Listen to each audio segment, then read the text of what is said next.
জানি যে আল্লাহ আমাকে আপনাকে মসজিদে এসে তার হুকুম ফজরের 2 রাকাত ফরজ নামাজ জামাতের সহিত আদায় করার তৌফিক দান করলেন। এই জন্য আমরা সবাই শুকরিয়া জ্ঞাপন করে বলি আলহামদুলিল্লাহ। আলহামদুলিল্লাহ। আমাদের আজকের আলোচনার বিষয় রিজিক। রিজিক 4টা স্তরে বিভক্ত। এক, সর্বনিম্ন স্তর, সর্বোচ্চ স্তর, সর্বোত্তম স্তর এবং পরিপূর্ণ স্তর। সর্বনিম্ন স্তরকে বলা হয় রিজিক, টাকা পয়সা অর্থ সম্পদ, যার পিছনে আমাদের যত ব্যস্ততা, যত ছুটে চলা। 2, সর্বোচ্চ স্তর। সর্বোচ্চ স্তর বলতে শারীরিক সুস্থতা এবং মানসিক প্রশান্তি, যেটা সর্বনিম্ন স্তর অর্জন করতে গিয়া আমরা এই সর্বোচ্চ স্তরকে হারিয়ে ফেলেছি।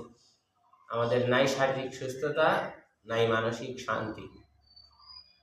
তৃতীয়ত স্তর হলো সর্বোত্তম স্তর।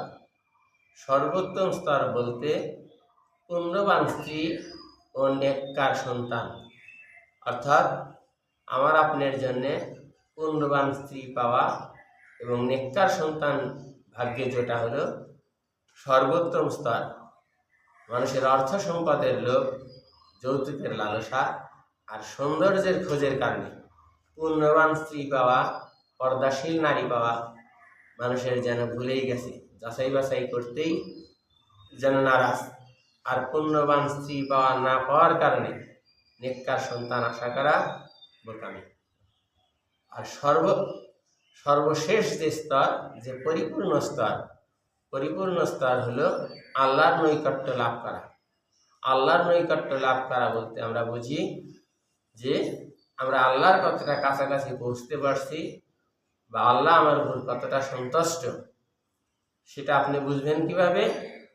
আপনি ভালো কাজ করার পর, আপনি নেক কাজ করার পর, আপনি কারো উপকার করার পর যদি তৃপ্তি আনন্দ লাভ করতে পারেন, বারবার ভালো কাজ করার, নেক কাজ করার জন্য উৎসাহিত হন, আর উপকারের জন্য এগিয়ে আসার চেষ্টা করেন, তাহলে আপনি বুঝবেন আপনি সঠিক পথে আছেন, আল্লাহর সন্তুষ্টির পথে আছেন। বিপরীতভাবে আপনি যদি আপনার এই চলার পথে ভুলবশত, অজ্ঞতাবশত অন্যায় বা মন্দ কাজ করেও থাকেন, তার জন্য আপনার আক্ষেপ আফসোসের শেষ নাই।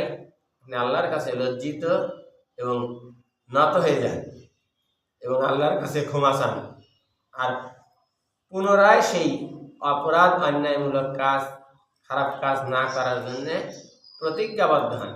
তবেই হলো আপনি আল্লাহর নৈকট্য লাভ করা,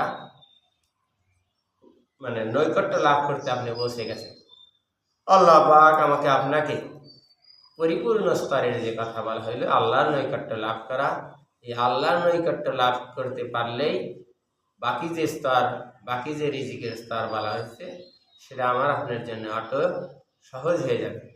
আল্লাহ পাক আমাকে আপনাকে পরিপূর্ণ স্তরে পৌঁছার জন্যে এবং আল্লাহর নৈকট্য লাভের মাধ্যমে দুনিয়া এবং আখিরাতে কামিয়াবি লাভ করা যায়, আল্লাহ সেই তৌফিক দান করুক।